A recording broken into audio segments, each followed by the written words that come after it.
Alam niyo si Biancy talaga, iba yung ano niya, atake ni girl. Talagang gusto niya bulong sa EDC. Ayan, ako. Gusto niya mag-host. So, malay mo sa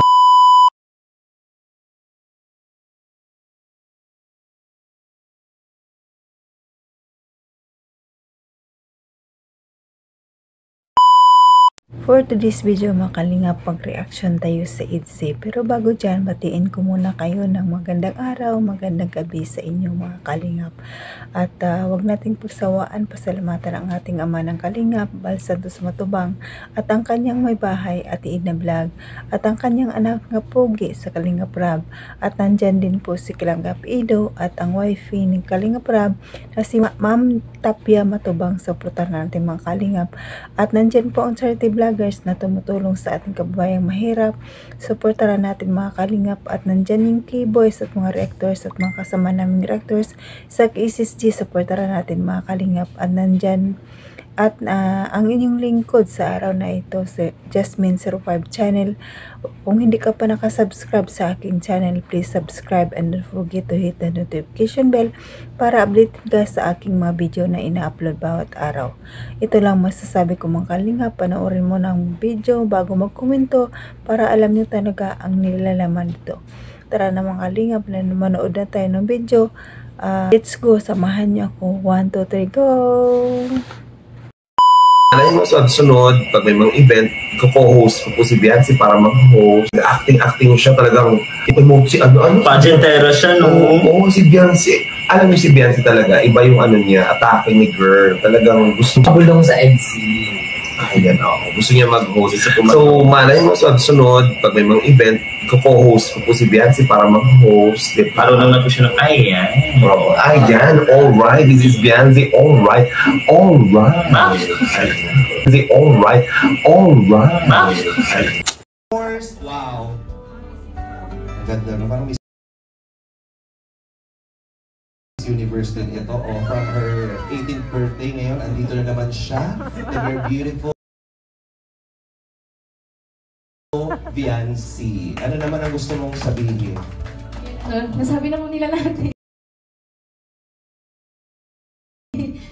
Gusto ko lang po mag-thank you syempre kay God and kay Ma'am Christine po, kay Sir Alem, tas syempre po kay Kuya Rab, kay Ate Jack sa ano po, family po na Velvet.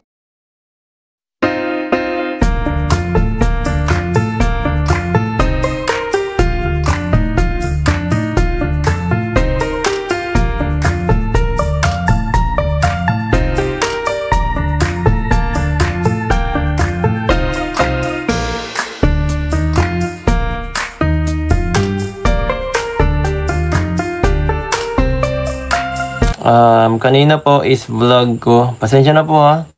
Mayroon po akong ano ngayon, rubber sa ngipin. Hindi ako makapagsalita ng maayos.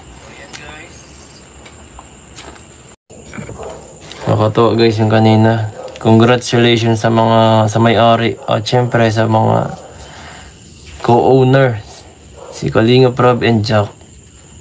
Wala pong exam ngayon. Medyo ano tayo. Medyo hindi ako nakapag-prepare ng mga gawa, pa-exam. Shoutout po sa 2.3k viewers. Yes, ang gaganda ng lahat, no? Ang gaganda ng lahat. Pero syempre, ibang-iba pa rin sa atin si ang ating nag-iisang YP guys. Stand out siya para sa akin, sa lahat dun. Pero mukhang po, halatang halata naman eh. Maganda talaga. Pansin naman. So, ayun guys. Congrats. Sa mga bagong ambassador. Yan. Sila Mikoy, sila Krista, sila Bridget, Rose Ann. Yan.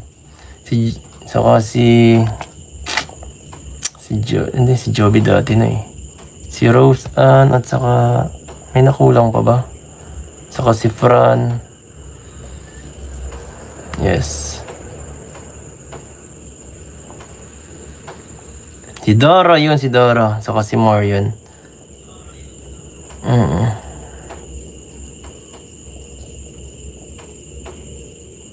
Yes.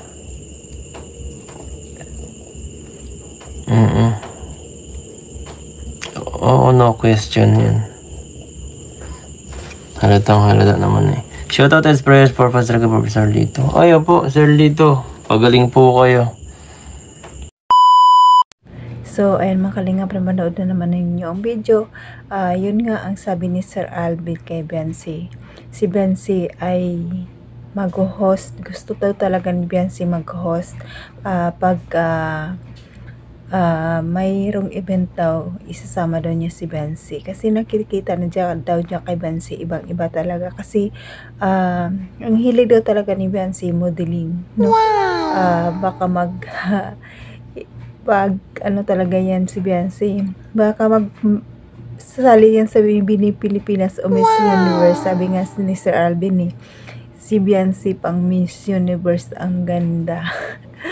Siguro ang ganda ni Biancy talaga sa personal, no? In fairness, ang ganda niya talaga, grabe. At sabi ni Kalingap Indo, sa lahat sila magaganda, pero iba talaga si Wifey. Iba ang gandahan ni Wifey, no? Kita naman di ba? Kahit sa tindig lang ni Biancy, sa kilos niya talaga, ibang-iba talaga siya. At ibang-iba na talaga siya ngayon, grabe. Taas na talaga ng confidence si Biancy. Ang ganda niyang tingnan.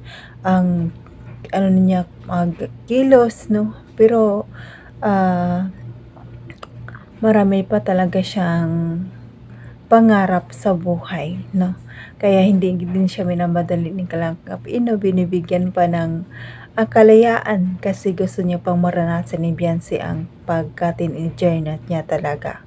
Kasi siyempre din sa edad na 18 dyan talaga gusto mong maranasan ang mga hindi mo pa naranasan, no? Kaya Papa-Eds, bantayan mo talaga ng maigi yan si Biancy kasi marami talagang aaligid dyan kasi ang ganda niya, grabe, ang ganda na niya ngayon, sobra.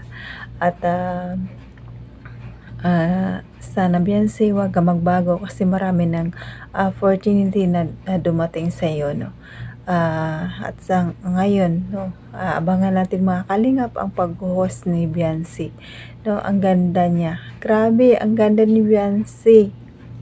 Kahit sa tindig pa lang, wala na Pero maganda naman sila lahat. Wala naman akong sinasabing ano. Pero maganda silang lahat. Nandyan si Krista, si Marian, maganda rin. Maganda sila lahat. Wala akong masasabi. Maganda sila lahat. Nandyan si Carla, iba din ganda ni Carla. Si Roseanne, si Marian, si Bridget, andyan si Queen, ang tangkad, grabe, pang beauty queen din ang dating. Si Pau Pau, no? Si Roseanne. Nandyan sino pa ba, hindi ko nabanggit. Si Dara, 'di ba? Ang gaganda nila, ang mga bagong ambassadress ng Velvet Box. Ang ganda nila lahat. Pero may katangian ng talaga silang lahat na ang ganda nila iba-iba. No, pero ang talagang hinahangaan talaga ng lahat ay si Biancy. Wow! Siyempre kita naman kahit si Sir Alvin nagsasabi, di ba? Hindi lang naman ako. Baka, pag naman magsilos yung iba dyan kung ano, pero lahat sila maganda, grabe. Magaganda silang lahat, no? At hanggang dito na lang ang ating video mga kalingap. Sana subaybayan nyo pa rin ako sa next video ko mga kalingap. At salamat sa mga select viewers, solid sponsor, mga sponsor natin. Supportaran natin mga kalingap. At salamat sa kanila kasi hindi nila pinabayaan ang kalingap paglingap sa ating mga kababayang mahirap. Nandiyan pa rin sila, no? At babatiin ko yun ng magandang araw, magandang gabi kung saan man tayo ng mundo ngayon, mapa Luzon, mapa Visayas, mapa Mindanao, mapa OFW, kamusta tayong lahat? Mag-ingat tayong lahat. Enjoy your life. Masarap mabuhay kung tayo ay nabubuhay. Ingat kayo palagi mga kalingap. God bless and God bless mga kalingap. Bye-bye!